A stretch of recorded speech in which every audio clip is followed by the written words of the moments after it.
Assalamualaikum warahmatullahi wabarakatuh.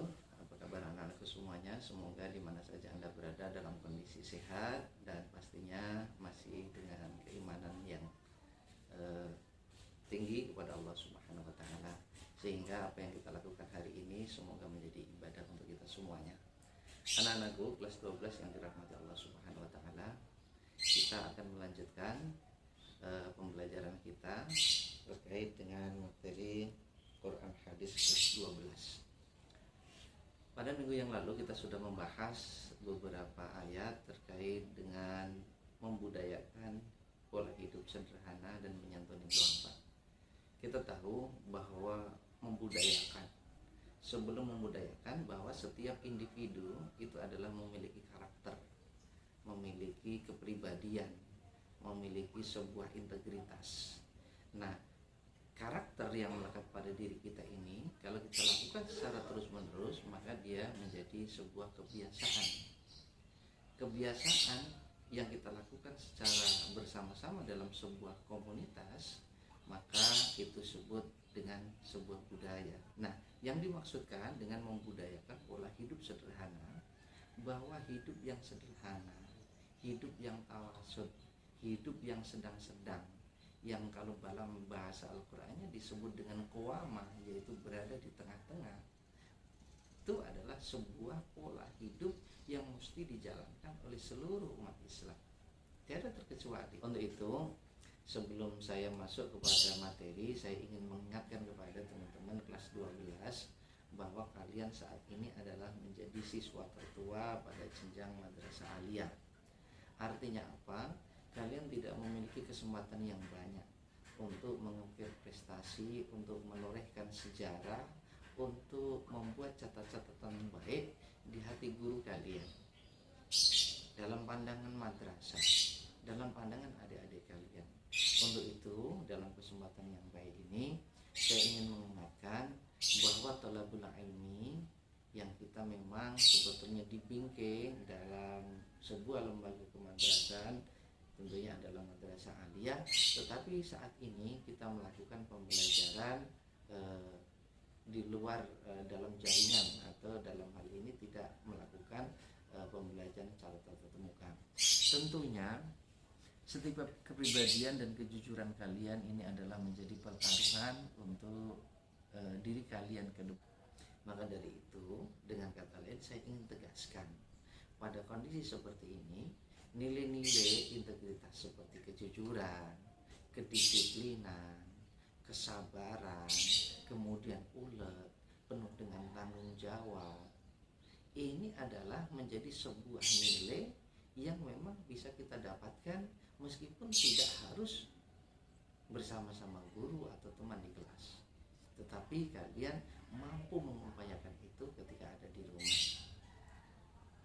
Demikian halnya tentunya kewajiban belajar kalian ini juga ada kewajiban-kewajiban lain, bukan saja untuk diri kalian belajar secara knowledge atau pengetahuan saja, tapi justru ketika kalian berada di rumah ini, banyak hal yang memang memberikan kesempatan kepada kita untuk membuktikan, untuk mengamalkan dari ilmu-ilmu yang sudah kita dapatkan, sebagaimana pengamalan daripada pola hidup sederhana dan menyantuni doa. Tentunya kita menerapkan pola hidup sederhana ini ketika kita berada di mana saja dan kapan saja, baik itu ketika di pesantren, baik itu ketika di madrasah, baik itu ketika berada di rumah. Maka ini harus kita terapkan. Jangan sampai kita berlebih dalam menggunakan waktu, kita berlebih dalam bermain, kita berlebih dalam makanan, dalam berpakaian, dalam berkomunikasi, atau apapun. Karena sebetulnya sifat berlebih-lebihan ini bukan saja di dalam mentasarufkan harta benda, ya, tetapi dalam kondisi apapun. Karena baginda Nabi Muhammad SAW menegur seorang sahabat ketika melakukan wudhu dan dia melakukan air secara berlebih, padahal dia melakukan wudhu itu di tengah sungai yang airnya banyak sekali mengalir. Maka dari itu teman-teman, ketika kesampean semuanya ada di rumah, saya minta egois, mementingkan apa yang menjadi kebutuhan kita saja, tidak. Tetapi tengoklah bagaimana ibu kita, perlukah kita membantu beliau, perlukah kita hormat kepada beliau, sikap-sikap terbaik yang harus kita perlihatkan beliau. Bagaimana kita menengok ayah kita yang sudah memperjuangkan untuk kebutuhan kita setiap harinya, mulai dari pagi hari, siang hari, sore hari, bahkan terkadang tidak sedikit yang harus mengorbankan waktu malam harinya untuk bekerja mencukupi kebutuhan kita. Jadi bukan hanya belajar itu hanya transfer knowledge saja, memindahkan pengetahuan guru kepada murid saja, tidak. Tetapi jauh lebih penting itu adalah pendidikan rasa, bahwa setiap diri kita memiliki value, memiliki perasaan, sehingga bisa merasakan apa-apa yang ada di sekeliling kita. Kemudian kita mampu melakukan apapun yang semestinya kita lakukan. Saya akan mencoba untuk membahas tentang surat Al-Qasas ayat 79 dan sampai dengan 82. Tentunya masih terkait dengan pola hidup sederhana dan menyantuni doakan. Sebelum kita pahami, mari kita baca terlebih dahulu. A'udzubillahi minasyaitonirrajim. Bismillahirrahmanirrahim. Fa kharaja 'ala qaumihi fi zinatihi. Qala alladhina yuriduna al-hayata ad-dunya ya laita lana mithla ma utiya Qarun. Mithla ma utiya Qarun innahu ladhu hazzin 'azim. Wa qala alladhina utul 'ilma waylakum thawabullahi khairan liman amana wa 'amila shalihan wa la yulqaha illa as-sabirun. Wa khasafna bihi wa bidarihi al-ardha fama kana lahu min fi'atin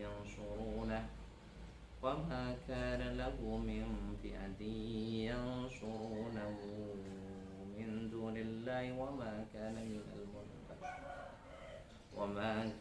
minal muntashirin. Wa asbaha alladhina tamannaw makanahu bil amsi yaquluna wa ka'anna Allaha yabsutu rizqa liman yasha wa ka'anna Allaha yabsutu rizqa liman yasha min 'ibadihi wa yaqdir laula amanna Allahu 'alaina la khasafa bina wa ka'annahu la yuflihul kafirun. Fakharaja, maka keluarlah. Ini siapa yang keluar? Fa'ilnya adalah Qarun, yang berikan harta yang banyak oleh Allah Subhanahu wa taala. Ala qaumihi, di atas. Sehingga Qarun itu keluar untuk sofos, untuk unjuk gigi, untuk melakukan parade, pamer kekayaan. Ala qaumihi, dia merasa di atas kaumnya. Jadi dia merasa di atas kaumnya, maka menggunakan ala. Fi zinatihi, dalam kemegahannya, dengan membawa seluruh harta-hartanya, kemudian dilakukan sofos, unjuk gigi, dipamerkan. Qala alladzina yuriduna al-hayata ad-dunya, maka berkatalah alladzina yuriduna al-hayata ad-dunya, orang-orang yang menghendaki kehidupan duniawi, kaum materialistis, keduniaan. Maka berkomentar orang-orang yang mencintai dunia yang berlebih ini, ya laitalana, seandainya bagi kami, aduhai, seandainya lana bagi kami mislama utiya Qarun, diberikan seperti apa yang diberi kepada Qarun. Dia berangan-angan. Kaum materialistis setelah melihat sofos, melihat pameran daripada Qarun dengan hartanya yang banyak itu, maka dia berkomentar, ini kaum materialistis, orang yang gila dunia atau pemburu dolar atau apapun bahasanya, ya, kegilaan kepada dunia.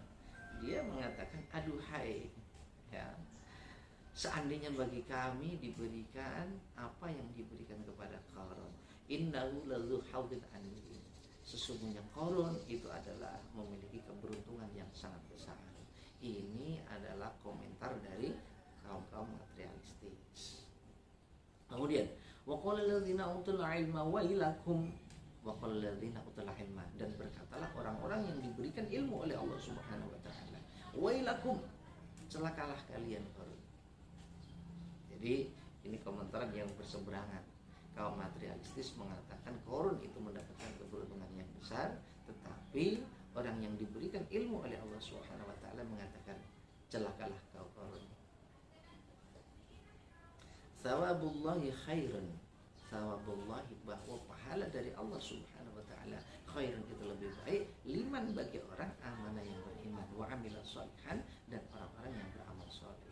Kamu salah Qarun, kamu tidak bisa membangga-banggakan hartamu yang itu bisa saja lenyap kapan saja.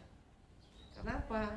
Orang yang ahli ilmu mengatakan demikian karena orang yang berilmu menganggap thawabullah khairun, bahwa pahala dari Allah, orientasi kepada Allah, ta'abbud ilallah, khairun, pengabdian kepada Allah itu adalah lebih baik bagi orang-orang yang beriman dan orang yang beramal soleh. Karena sejatinya dua hal inilah yang bisa menjadi bekal kita untuk nanti berpindah ke kampung akhirat. Apa dua hal itu? Yang pertama adalah iman, kemudian yang kedua adalah amal. Ada yang memberikan gambaran bahwa iman dan amal itu ibarat wadah ya. Iman itu adalah wadahnya, kemudian amal itu isinya. Sehingga ketika nanti kita di akhirat itu membawa wadah dengan penuh dengan isi. Itu yang bisa kita setorkan. Bagaimana orang yang beramal baik tetapi imannya belum benar? Nah, itu dia memiliki isi tetapi wadahnya tidak ada, sehingga tidak bisa terbawa. Nanti akan mardud ya, akan tertolak. Sebaliknya, kita hanya punya iman saja tetapi tidak pernah mengisinya dengan amal, sehingga punya wadah tetapi tidak ada isi. Ini dua hal yang saling melengkapi antara iman dan amal. Makanya sering kita ini orientasinya berpendidikan itu adalah supaya berilmu amaliyah dan beramal ilmiah. Jadi berilmu yang diamalkan dan juga amal yang dilandasi dengan keilmuan, tentunya adalah landasan keimanan. Wala yulaqqaha, dan tidak akan mendapatkan keduanya, keimanan dan amal soleh, illa sabirun, kecuali orang-orang yang bersabar. Teman-teman, dari ayat ini jelas sekali bahwa keimanan dan amal yang baik itu jauh lebih baik daripada harta duniawi. Kemudian Allah menegaskan keimanan dan amal ini tidak bisa didapatkan kecuali illa sabirun, yang mendapatkannya adalah orang-orang yang bersabar. Apa itu sabar? Sering saya menyampaikan bahwa sabar itu adalah eksis dalam kondisi yang sulit. Meskipun pandemi melanda, kalian tidak masuk sekolah, tapi kalian tetap tolabul ilminya jalan. Itu berarti bersabar. Kalian dalam kondisi yang sibuk, yang repot, tetapi kalian tetap menegakkan sholat kalian. Itu berarti bersabar menjalankan perintah Allah. Meskipun kalian tidak memiliki uang, tidak memiliki kuota, tetapi kamu ada upaya untuk pergi ke tetangga yang dia ada wifi. Ini adalah bersabar. Kondisi eksis dalam kondisi yang sulit, maka itu disebut dengan bersabar. Jadi sabar itu bukan identik dengan diam, duduk, menunggu, tidak sama sekali. Bahwa sabar itu adalah bergerak. Dia eksis, terus berjalan meskipun dalam kondisi yang sulit. Itu makna sabar yang sesungguhnya. Fakhusafna, ini Allah, fakhusafna, kemudian kami tenggelamkan diri orang dari itu sama rumahnya dengan segala isinya, al-ardo, di bumi. Maka kuasa Allah kemudian Qarun bersama harta dan rumahnya ditenggelamkan oleh Allah Subhanahu wa taala. Makanya menjadi pemahaman kita menjadi terkenal ya, bahwa kalau ada harta yang terbenam di dalam bumi itu disebut dengan harta karun ya, hartanya Qarun yang ditenggelamkan oleh Allah Subhanahu wa taala. Fama kana lahu min fi'ati yang suruna, fama kana, maka tidak ada lahu bagi Qarun min fi'atin, dari sekelompok yang surunahu, yang mampu menolong orang tersebut, min dunillahi, selain Allah Subhanahu wa taala. Artinya apa teman-teman? Bahwa kita manusia ini tidak boleh mengkultur menghapuskan harta kita, membanggakan harta kita, karena sejatinya Allah bisa melenyapkan kapan saja, dan harta tidak bisa memberikan pertolongan kepada kita ketika Allah memiliki kehendak lain. Contohnya adalah Qarun. Meskipun harta kekayaannya luar biasa banyaknya, tetapi tidak bisa memberikan upaya apapun, tidak bisa menolong apapun ketika Allah menghendaki menenggelamkan harta dan Qarun itu sendiri ke dalam bumi. Tidak ada yang mampu kecuali Allah. Makanya la haula wala quwwata illa billah. Jadi yang mampu itu hanya Allah, selain Allah itu tidak mampu. Ana minal muntasirin, dan tidaklah ada minal muntasirin dari orang-orang yang mampu menolong Qarun. Jadi tidak ada yang bisa menolong dan tidak ada yang mau menolong. Wa asbahal ladzina tamannaw makanahu bil ams. Wa asbaha, dan jadilah alladzina tamannaw, orang-orang yang berandai-andai, yang berangan-angan makanahu, untuk memiliki kedudukannya Qarun bil amsi, pada waktu kemarin. Yaquluna, mereka mengatakan, wa ka'annallaha yabsutur rizqa liman yasha. Sesungguhnya Allah yang bersutur rizqa, melapangkan rizki, liman, kepada orang yasha, yang dikehendaki oleh Allah. Jadi Allah lah yang menghendaki untuk meluaskan rizki kepada siapapun yang dituju. Makanya miskin kaya itu sebetulnya sudah jatah, sudah ada jatahnya. Seperti orang manusia, ada yang gemuk, ada yang kurus. Kalau orang itu perwatakannya gemuk, dia makan sedikit saja sudah gemuk. Tetapi kalau orang kurus itu makan banyak pun ya kurus, karena memang jatahnya dia kurus. Sama halnya seperti kaya dan miskin. Seperti inilah jari ini. Ada yang kebagian jadi jempol, ada yang jadi telunjuk, ada jari tengah, ada jari manis, ada kelingking. Kelingking ini mau dikasih makan banyak pun tetap dia kecil. Kalau ibu jari tanpa makan pun dia sudah besar. Sehingga kaya miskin itu sudah jatah. Ya, tetapi kita di dunia ini hanya berikhtiar saja, berupaya saja. Tetapi kita sebagai muslim itu diperintahkan untuk melakukan upaya-upaya, melakukan ikhtiar-ikhtiar, dan ikhtiarlah ini adalah bagian dari amal kita, sehingga sampai seberapa maksimal upaya yang kita lakukan. Ya bersyukur sekali menyasa Allah meluaskan rezeki kepada siapapun yang dikehendaki min ibadihi, dari hamba Allah. Jadi hamba Allah ini mah tergantung kuasa Allah. Wa yaqdir, dan menyempitkannya. Jadi Allah meluaskan dan Allah pula menyempitkan kepada siapapun dari hambanya yang dikehendaki oleh Allah. Laula ammanallah, seandainya bukan ammanallah, karena anugerah Allah, anugerah dari Allah alaina, kepada kita, la khusafa bina, maka pantaslah Allah menenggelamkan bina, kepada kita. Seandainya bukan karena anugerah Allah, karena kesombongan selama ini yang kita lakukan, karena pengkultuskan kita kepada material, kepada dunia, maka pantaslah seandainya Allah itu menenggelamkan kita semuanya ke bumi. Tetapi karena manallah, karena anugerah Allah Subhanahu wa taala, kita sampai saat ini belum ditenggelamkan. Alhamdulillah wa syukurillah. Wa ka'annahu, sesungguhnya la yuflihul kafirun, tidaklah beruntung orang-orang yang ingkar kepada Allah Subhanahu wa taala.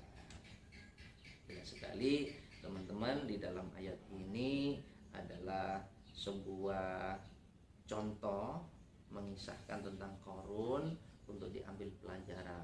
Qarun dengan segala kemegahannya memukau, dia melakukan sofos, ya, dan ini memukau sebagian manusia yang materialistis saat melihat kebesaran Qarun, yang sebagian manusia berangan-angan memiliki keberuntungan laksana Qarun. Mereka lah yang terberdaya dengan kemewahan dunia.